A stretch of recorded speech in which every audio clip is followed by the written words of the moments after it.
सत्य के साथ।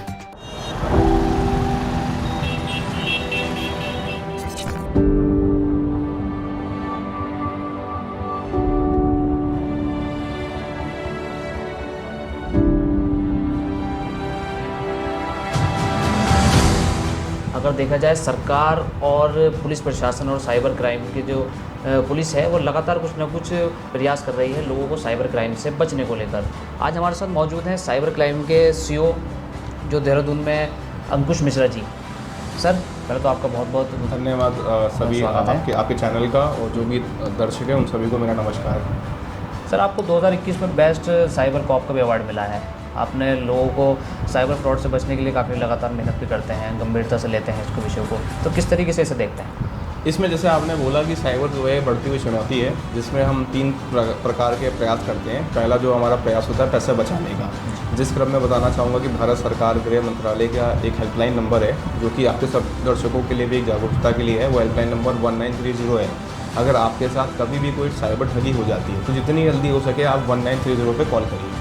दूसरा जो हमारा प्रयास होता है वो होता है प्रचार प्रसार, जिसमें हमारे जैसे आप सभी मीडिया बंधु हो गए और जितने भी हमारे इलेक्ट्रॉनिक मीडिया, प्रिंट मीडिया और जो भी हम स्कूल्स में, कॉलेज में, रेडियोज़ में कोशिश करते हैं कि हम जागरूकता कर सकें। और तीसरा प्रयास होता है कि हम जितने ज़्यादा हो सके मुकदमे पंजीकृत करें, उन मुकदमों का केस का अनावरण करें, उन केस को वर्कआउट करें और जो भी संबंधित अपराधी हैं उन्हें जेल भेजें। सर डिजिटल का ज़माना है, कहीं ना कहीं डिजिटल लोगों के लिए एक सुविधा भी है, तो कहीं ना कहीं साइबर ठगी से उनका नुकसान भी है। मेहनत की कमाई उनकी एक बारी में चली जाती है साइबर ठगी से, तो इसे किस तरीके से देखते हैं? क्या कुछ प्रयास है इसमें? ये बहुत अहम है कि जितने भी जैसे आज की डेट में हम लोग 3G 4G जो भी हम स्मार्टफोन इस्तेमाल कर रहे हैं, उसमें 2 चीज़ें देखी हमने कि एक तो अमूमन हमारी जो नेट बैंकिंग या जो फाइनेंशियल ट्रांजैक्शंस हैं वो बहुत ज़्यादा हो गई है, क्योंकि आज की डेट में हम कुछ भी ज़ोमैटो, स्विगी, अमेज़ॉन, फ्लिपकार्ट कुछ भी ऑर्डर करते हैं तो हम सीधे ऑनलाइन पेमेंट कर देते हैं। तो उसमें कहीं ना कहीं हमें जागरूकता की आवश्यकता है कि अगर आप एप्लीकेशंस को यूज़ कर रहे हो या ऑनलाइन पेमेंट कर रहे हो तो अपने आप को ज़रूर देखें कि आप सुरक्षित गेटवे का इस्तेमाल करें। उसमें आप जो भी साइबर अवेयरनेस, साइबर जागरूकता के जो हम टिप्स शेयर करते हैं उन्हें फॉलो करें। जैसे उदाहरण के तौर पे जैसे हम QR कोड देखते हैं तो QR कोड स्कैन करने से हमेशा पैसा दिया जाता है, पैसा कभी नहीं आएगा। सिमिलरली UPI पिन नंबर डालने से हमेशा पैसा दिया जाता है। तो इस प्रकार के हम टिप्स शेयर करते हैं। दूसरी चीज़ क्या है कि जो नॉन फाइनेंशियल क्राइम, ये तो मैंने फाइनेंशियल की बात करी, नॉन फाइनेंशियल में क्या है कि जो युवा पीढ़ी ज़्यादा जो है वो आजकल इंस्टाग्राम ज़्यादा चलाती है। तो इंस्टाग्राम, फेसबुक पे क्या होता है कि वो अपनी फेक आईडी बना लेंगे या जेन्युइन आईडी उनकी बन जाए, कुछ भी आईडी बन जाती है आजकल, और उसमें क्या है कि उनकी किसी से बात हुई, किसी ने फेक आईडी बना दी, कोई साइबर स्टॉकिंग कर रहा है, कोई एक्सटॉर्शन कर रहा है, वो सारे मामले देखे जाते हैं। और जो तीसरा ट्रेंड, जो सबसे खतरनाक ट्रेंड हमने जो अब देखा है वो AI बेस है कि आर्टिफिशियल इंटेलिजेंस आ गया है, जहाँ पे हमने देखा कि वॉइस क्लोनिंग हो रही है या डीप फेक बन रहे हैं। तो जहाँ पे कोई भी प्रकार आपकी आवाज़ में कोई किसी से बात कर रहा है या कोई मॉर्फ वीडियो बना ली, तो इस प्रकार के जो AI बेस्ड क्राइम है वो बढ़ती हुई एक चुनौती है। सर कहीं ना कहीं देखा जा रहा है कि हमें भी सुनने को मिलता है, आपको भी, कि जो पढ़े लिखे नॉलेजेबल लोग हैं वो ज़्यादा साइबर ठगी के शिकार हो रहे हैं। इसको लेकर क्या कुछ कहना है? इसमें बोलना चाहूँगा कि जिसमें जैसे जो लोग पढ़े लिखे या जिनका अच्छा एजुकेशन बैकग्राउंड होता है, उनका क्या होता है कि अमूमन वो ज़्यादा कह सकता हूँ कि अवेयर होते हैं कि कौन कौन से प्लेटफॉर्म्स में हम एक्टिव हों। जैसे कई बार इन्वेस्टमेंट कर लेते हैं कि वो कोई स्टॉक एक्सचेंज में या फिर कोई इन्वेस्टमेंट के नाम पे आजकल बहुत फ्रॉड चल रहे हैं। तो मैंने देखा है कि जिनके पास काफ़ी पैसा है, जो अच्छे वेल ऑफ फैमिली से हैं या फिर जिनका एजुकेशन बैकग्राउंड है, तो उनको लगता है कि ये प्रकार का एक नया एवेन्यू है, एक नया कह सकते हैं एक रास्ता है जहाँ मुझे इन्वेस्टमेंट करना है। तो वहाँ पे क्या है कि ऑनलाइन हम बहुत जल्दी लोगों पर विश्वास कर लेते हैं। और आज की डेट में क्योंकि हर चीज़ डिजिटल हो गई, तो मैं सोचता हूँ कि पता नहीं वो नोएडा में बैठा है कि नहीं बैठा, ऑनलाइन मैंने उसको वेरीफाई कर लिया तो उसके बताए हुए प्लान में मैं इन्वेस्ट कर लेता हूँ। तो अमूमन जो हमने देखे हैं कि जो बड़े फ्रॉड हो रहे हैं आजकल, जो इन्वेस्टमेंट फ्रॉड हो रहे हैं, उसमें हमने देखा है स्टॉक एक्सचेंज के नाम पे, IPO के नाम पे, डीमैट अकाउंट के नाम पर।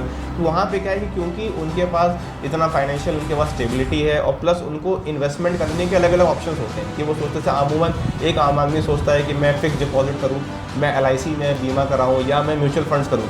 अब लोग सोचते हैं कि हम अलग अलग, जैसे क्रिप्टो करेंसी आ गया, एक वो नया एक फील्ड खुल गई है, तो लोग इस प्रकार से अननोन फील्ड में पैसा लगा देते हैं और वहाँ उनके साथ कोई ना कोई ठगी हो जाती है। सर दूसरा एक चीज़ मैं और पूछना चाहता हूँ आपसे कि कहीं ना कहीं इसमें एक बात चल रही है आजकल के डिजिटल अरेस्ट, ये क्या है? कुछ जनता के या कुछ लोगों का है जो समझ नहीं पा रहे हैं इसको, डिजिटल अरेस्ट क्या है? और डिजिटल अरेस्ट में मैं आपके सारे व्यूअर्स को बताना चाहूँगा कि पहली चीज़ तो डिजिटल अरेस्ट जो कंसेप्ट है वो एज इट इज़ लीगल कोई कंसेप्ट नहीं है। ये अमूमन जो वर्ड है या जो फ्रेज़ ईजाद हुआ है, जो पैदा हुआ है, वो इसलिए हुआ है कि जिनके साथ इस प्रकार के क्राइम हुए हैं जहाँ पे हमने जो शिकायतें देखी, जो हमने FIR देखी, और अक्रॉस इंडिया, सिर्फ उत्तराखंड की नहीं बात करूँगा, अक्रॉस इंडिया देखा, जहाँ पे लोग कह रहे हैं कि हमें फ़ोन आया, उसने हमें बोला कि हम CBI से बोल रहे हैं या मुंबई कस्टम से बोल रहे हैं, कोई भी वो फर्जी बोलते हैं, वहाँ पे ऑफिस दिखाते हैं ऑनलाइन वीडियो कॉल में, और फिर बोला जाता है कि आपको अरेस्ट कर लिया गया है, डिजिटली अरेस्ट कर लिया गया है, आपको सर्विलेंस में रखा गया है। तो वो अपनी शिकायत बाद में दर्ज कराते हैं, FIR लिखने के लिए कंप्लेन दर्ज कराते हैं, वहाँ पे इस प्रकार के वर्ड्स लिखते हैं। तो वहीं से वो एक आम भाषा के लिए वर्ड इजाद हो गया, पैदा हो गया कि डिजिटली अरेस्ट हो गया। लीगली कोई चीज़ नहीं, at the end of the day सबके सब साइबर ठगी है, ये सबके सब एक प्रकार से चीटिंग है, जहाँ पे उसे ऑनलाइन किसी भी फेक एजेंसी या फेक सिक्योरिटी फोर्स का बोल करके सामने वाले को डरा के धमका करके उससे पैसे वसूले जा रहे हैं, उससे एक्सटॉर्शन किया जा रहा है, और आदमी को कहा जा रहा है कि आप किसी से बात नहीं करेंगे, कहीं जाएंगे नहीं, आपको बंदी बना लिया गया है ऑनलाइन मोड में। तो वहीं से वो डिजिटल अरेस्ट एक अमूमन बोलचाल की भाषा से नॉर्मली प्रचलन में आ गया है। सर, जनता को आप क्या कुछ टिप्स देना चाहेंगे कि साइबर ठगी से कैसे बचा जा सकता है और कैसे अवेयरनेस हो सकता है? सबसे इंपॉर्टेंट चीज़ है, जैसे आपने अवेयरनेस की बात करी, कि मैं सबसे आपसे व्यूअर्स से भी अनुरोध करता हूँ कि आप ज़्यादा से ज़्यादा जागरूकता प्रोग्राम कराइए। इसमें आपके स्कूल्स हो गए, कॉलेजेस हो गए, आपके ऑफिस स्टाफ हो गया, आप उसके लिए ऑफलाइन ऑनलाइन आप प्रोग्राम कर सकते हैं। दूसरी चीज़ क्या है कि भारत सरकार का हेल्पलाइन जो मैं आपको बता रहा हूँ कि 1930 है, इसको आप ज़रूर, इस पर कभी भी कोई फाइनेंशियल ठगी होती है, कोई पैसे निकल गए, कोई भी लॉस हुआ, आप जितनी जल्दी हो सके 1930 पे रिपोर्ट करें। तीसरी चीज़ क्या है कि कोई भी अननोन प्लेटफॉर्म हो, मैं क्रिप्टो करेंसी हो गया या कोई भी स्टॉक एक्सचेंज हो गया, कोई आपको गूगल पे, कोई व्हाट्सएप पे, कोई टेलीग्राम पे, कोई भी प्लेटफॉर्म पे अगर कोई आपको ईजी में दे रहा है कि मैं कोई ट्रेडर हूँ, मैंने पहले ये किया है, तो उस पर आप विश्वास न करें।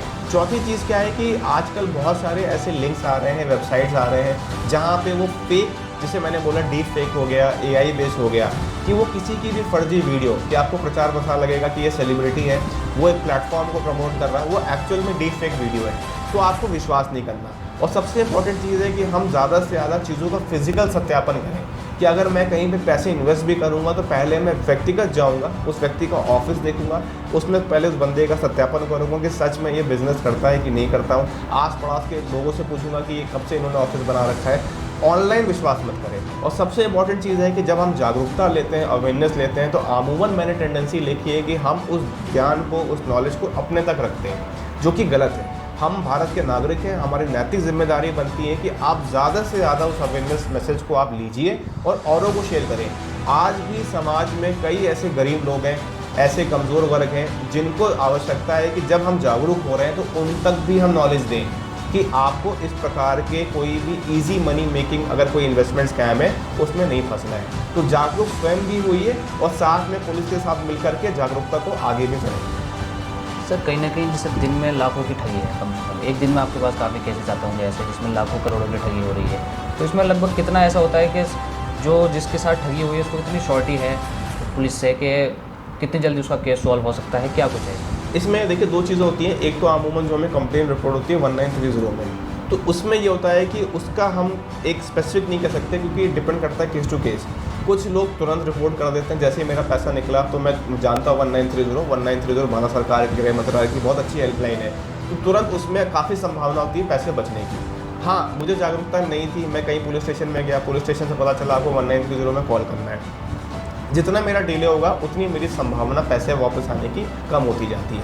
अब आते हैं वर्कआउट करने में। वर्कआउट करने में मैं बोलना चाहूँगा कि जितने भी केसेस हमारे पास रजिस्टर होते हैं, लगभग 80 to 90% केसेस में हम सफलता हासिल कर लेते हैं कि इसमें जो भी संबंधित गिरोह के मेंबर होते हैं, मास्टरमाइंड्स होते हैं और साथ में जो एसोसिएट्स होते हैं, उनको हम गिरफ्तार करके उनको जेल भेज देते हैं, या फिर उसमें जो भी लीगल प्रोसेस होता है या नोटिस देनी है, वो प्रक्रिया हम उसमें अमल में लाते हैं, उसको हम इम्प्लीमेंट करते हैं। तो ओवरऑल वर्कआउट में और इन सब चीज़ों में हमारा काफ़ी अच्छा प्रदर्शन है।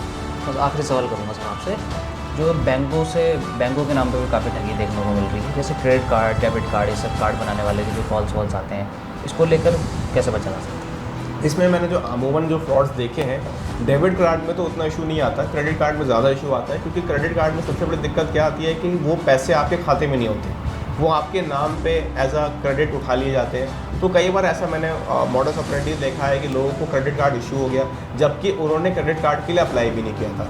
उनको कुरियर आएगा, कुरियर से वो क्रेडिट कार्ड आ गया, उसके बाद कई लोग ऐसे क्रेडिट कार्ड को रिफ्यूज़ कर लेते हैं, कई लोग एक्सेप्ट कर लेते हैं। बाद में बैंक से फ़ोन आता है, पता चलता है कि आपके इस क्रेडिट कार्ड से 5 लाख रुपये, 2 लाख रुपये या फला अमाउंट की शॉपिंग हो गई है। तो वो इशू आता है कि जहाँ पे एक तरफ तो मेरे नाम पे शॉपिंग हो गई, क्रेडिट कार्ड के नाम पे धोखाधड़ी हुई। दूसरी चीज़ क्या है कि क्रेडिट कार्ड में काफ़ी हैवी फाइन होता है, तो आपको विथ फाइन वो अमाउंट बैंक में जमा करना पड़ेगा। तो वो एक बहुत बड़ी चुनौती है कि जहाँ पे अगर आप डेबिट कार्ड या क्रेडिट कार्ड कभी भी अप्लाई कर रहे हैं तो अपने ज़रूर देखें कि जो अपनी डिटेल आप शेयर कर रहे हैं वो एक जेन्युइन जो भी ऑफिसर उस बैंक का है उसी को शेयर करें। किसी प्राइवेट पर्सन थर्ड पार्टी को मत शेयर करें, क्योंकि आजकल डेटा लीक का एक बहुत बड़ा चैलेंज होता है। दूसरी चीज़ क्या है कि कभी भी कोई डेबिट कार्ड क्रेडिट कार्ड की अगर आप शिकायत आ रही है तो इसमें ना सिर्फ आप 1930 को रिपोर्ट करें, साथ में बैंक का अपना खुद का एक ओम्बड्समैन फॉर्म होता है, एक खुद का अपना एक ग्रीवियंस रिड्रेसल फॉर्म होता है, उस फॉर्म को ज़रूर भर करके संबंधित बैंक को भी सूचित करें। तो जितनी जल्दी आप पुलिस को और बैंक को सूचित करेंगे उतनी जल्दी हम उस कार्ड को ब्लॉक कर सकते हैं और आपके पैसे बचाने का प्रयास कर सकते हैं। धन्यवाद हमसे बात करने के लिए। तो ये Thank थे you. हमारे साथ साइबर क्राइम के सीईओ अंकुश मिश्रा जी, जिनका कहना है लोगों को साइबर ठगी को लेकर अवेयरनेस का बहुत ज़्यादा फोकस करना है इसमें, और लोगों को एक दूसरे को जागरूक करना है साइबर ठगी से बचने के लिए। और फिज़िकल कोई भी आप ऑनलाइन चीज़ों से जुड़े हैं या कैसे भी, तो फिज़िकल उसको जाकर देखिए और उसमें अपने आप को सतर्क करिए। कैमरामैन इमरान के साथ मैं Faizan Khan, TV news virus, Dehradun. सत्य के साथ।